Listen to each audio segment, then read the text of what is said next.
important. وَمَنْ أَطَاعَهُ أَكْرَمَهُ. And whoever is obedient to Allah, Allah will honor them.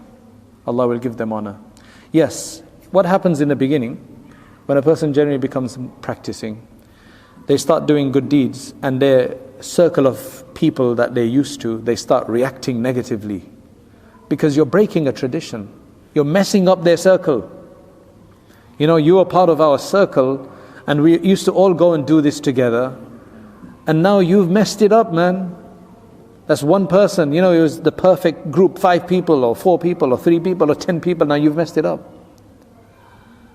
So you're upsetting the balance. So initially, you have to set the balance right again, so there will be trouble in the beginning. Because you know what happens when somebody hears it, said, you know, when I try this, some people, they start becoming practicing and things start going downhill. They start getting troubles. Why do they get troubles? Well, first, if you're getting trouble from the circle around you, well, it's because you've upset their balance. Right? For 10 years, you were 20 years, you used to go out together, now you're not going to do it. You stop seeing her, or whatever it is, or him, whatever, right? So there's going to be an issue. There's a human issue with that, right? So you have to deal with that. That will take maybe a few weeks, maybe a month or 2. But then there's another thing that what happens. Shaitan starts attacking. Allah, Shaitan starts attacking. See, there's a hadith in Sahih Muslim and Sahih al-Bukhari, etc., that the Sahaba came to the Prophet ﷺ, they said that there's this thought that comes in our mind, nata'adham, like we think it's too grave to even natakallamu bih, to even say it. That's how bad thought that comes in our mind. You know what the Prophet ﷺ said?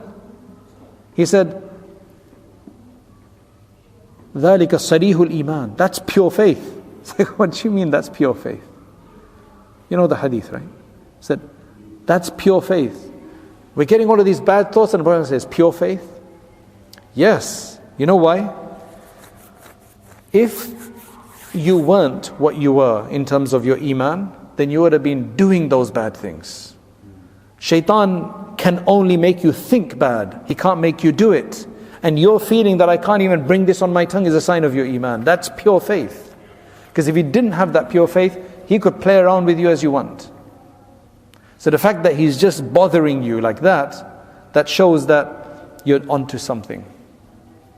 And a lot of times this is what happens. When we're just doing Shaitan's bidding, he's like, okay, leave this guy alone, I can have a rest. But when you start getting serious, then he has to ramp up his work.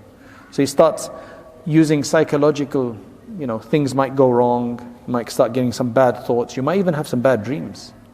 Some people, they've reported having bad dreams.